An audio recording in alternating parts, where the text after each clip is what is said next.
1930 great depression എന്ന് പറയുന്നതാണ് ലോകമാദ്യമായി കണ്ട ഏറ്റവും വലിയ സാമ്പത്തിക തകർച്ച. അന്ന് അതിൽ നിന്ന് ലോകം കരകയറിയത് പരമ്പരാഗതമായ രീതികൾ അവലംബിച്ചുകൊണ്ടല്ല, പുതിയ രീതികൾ അവലംബിച്ചുകൊണ്ടാണ്. പുതിയ മാറ്റങ്ങൾ ലോകത്ത് ഇക്കോണമിയിൽ ഉണ്ടാക്കിക്കൊണ്ടാണ്. അങ്ങനെയാണ് കെയ്നീഷ്യൻ തിയറി വന്നത്.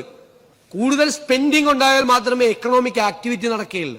കണ്ടില്ലേ, ക്യാപിറ്റൽ എക്സ്പെൻഡിച്ചർ 1.3% നിൽക്കുകയാണ്, lowest in the country.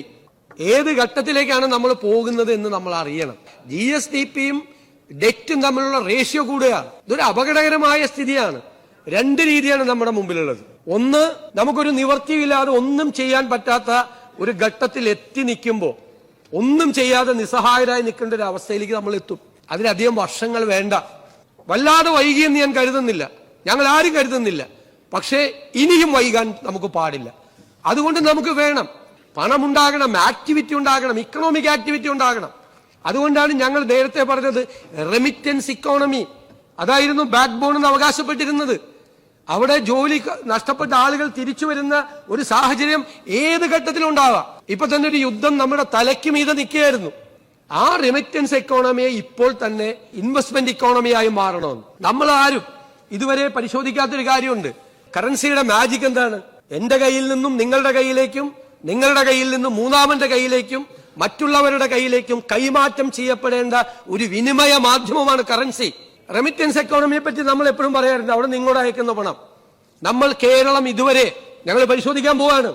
Reverse remittance ഉണ്ട് കേരളത്തിൽ. അത്ഭുതപ്പെടുത്തുന്ന തരത്തിൽ 4 മില്യനും 5 മില്യനും ഇടയിൽ ഇതര സംസ്ഥാനങ്ങളിൽ നിന്നൂടെ ജോലി ചെയ്യുന്നുണ്ട്. സർ, അവര് ആഴ്ചയിൽ ഒരു ദിവസം അവർക്ക് കൂലി കിട്ടുന്നത് ശനിയാഴ്ച. അവര് വളരെ ചെലവ് ചുരുക്കിയാണ് ജീവിക്കുന്നത്. വളരെ കുറച്ച് പൈസ സ്പെൻഡ് ചെയ്യും. ശനിയാഴ്ച പേയ്മെന്റ് കിട്ടിയാൽ ഉടനെ ഗൂഗിൾ പേയിൽ അവർ ഈ പൈസ അയക്കുകയാണ്. സർ, റിവേഴ്സ് റെമിറ്റൻസ് ആയി. ഞാനൊരു ഉദാഹരണം പറയാം. ഒരു 15 കൊല്ലം മുമ്പ് കൊച്ചി നഗരത്തിൽ ഒരു 100 കോടി രൂപയുടെ കെട്ടിടം പണിതാൽ, അല്ലെങ്കിൽ തിരുവനന്തപുരത്ത് 100 കോടി രൂപയുടെ ഒരു കെട്ടിടം പണിതാൽ അതിൽ 40 മുതൽ 50% വരെ പണം ലേബർ ചാർജായി ഈ തിരുവനന്തപുരം നഗരത്തിലും സമീപ പ്രദേശത്തുമുള്ള തൊഴിലാളികളുടെ വീട്ടിലേക്ക് എത്തുമായിരുന്നു. ഇപ്പൊ ആ പണം എങ്ങോട്ടാ പോകുന്നത്? ഒറ്റയാളില്ലല്ലോ നമ്മുടെ ആരും. തിരുവനന്തപുരത്തും അല്ലെങ്കിൽ കൊച്ചിയിലും കേരളത്തിലും സർക്കുലേറ്റ് ചെയ്യപ്പെടേണ്ട പൈസയാണ് റിവേഴ്സ് റെമിറ്റൻസ് ആയിട്ട് ഇതര സംസ്ഥാനങ്ങളിലേക്ക് പോകുന്നത്. നമ്മുടെ ഇക്കോണമിയുടെ അടിത്തറ മാന്താണ്. നമുക്ക് എന്ത് ചെയ്യാൻ പറ്റും? അതിനെ മറികടക്കാൻ പറ്റും? അവരെല്ലാം പറഞ്ഞുവിടാൻ പറ്റുമോ? പറഞ്ഞുവിടാൻ പറ്റില്ല. ഇവിടെയുള്ള ആളുകൾ വന്ന് ആ ജോലി ചെയ്യോ? ജോലി ചെയ്യില്ല. അതൊരു സിറ്റുവേഷനാണ്. ഈ ഗവൺമെന്റ് അത് വിശദമായി പഠിച്ചാൽ ഇക്കോണമിയെ എങ്ങനെയാണ് ബാധിച്ചിട്ടുള്ളത് നോക്കൂ. അപ്പൊ നമ്മുടെ മുമ്പിലുള്ള ഓപ്ഷൻ എന്താ? നമ്മുടെ മുമ്പിലുള്ള ഓപ്ഷൻ പരമാവധി ഇൻവെസ്റ്റ്മെന്റ് കൊണ്ടുവരിക. പോർട്ട് സിറ്റി എന്ന് പറഞ്ഞത് നമ്മുടെ ഒരു അഡ്വാൻറ്റേജാ. എന്താണ്? 600 കിലോമീറ്റർ ദൂരം കടലുള്ളത് ഒരു അഡ്വാൻറ്റേജ് ആണ്. ലോകരാജ്യങ്ങളെല്ലാം അത്തരം കടലുകളുള്ള എല്ലാ അഡ്വാൻസ്ഡ് ആയ രാജ്യങ്ങൾ ഇവിടെ പറഞ്ഞു. ദുബായിയുടെ ഇക്കോണമിയെ കുറിച്ച് പറഞ്ഞു.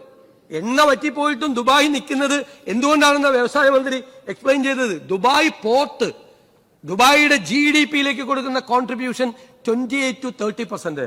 അപ്പൊ ആ പോർട്ട് കേരളം മുഴുവൻ ഡെവലപ്പ് ചെയ്ത് ഇൻവെസ്റ്റ്മെന്റുകൾ കൊണ്ടുവന്ന് നമുക്ക് അതിനെ ഡെവലപ്പ് ചെയ്ത എംപ്ലോയ്മെന്റ് ജനറേഷൻ ഉണ്ടാകും.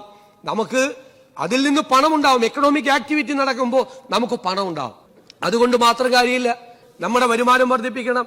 ഞങ്ങള് ടാക്സ് ഡ്രൈവ് നടത്താൻ പോവാ. ആരുടെയും തലയിൽ അഡീഷണൽ ആയിട്ടുള്ള നികുതി ഭാരം കെട്ടിവെക്കാതെ ഒരു ഓൾട്ടർനേറ്റീവ് ആണ് ആലോചിക്കുന്നത്. ഒരു ഓൾട്ടർനേറ്റീവ്. എന്തുമാത്രം സാധനങ്ങളാണ് കേരളത്തിൽ ടാക്സ് ഇല്ലാതെ കൊണ്ടുവന്ന് വിൽക്കുന്നത്?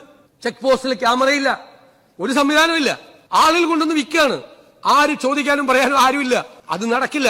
ഒരു കാര്യം ഞാൻ ഉറപ്പിച്ചു പറയുന്നു, നികുതി വെട്ടിപ്പുകാരോട് കർശനമായി അവരെ നേരിടും. ഒരു സംശയം വേണ്ട. ഒരു വിട്ടുവീഴ്ചയും ഉണ്ടാവില്ല നികുതി വെട്ടിപ്പുകാരോട്.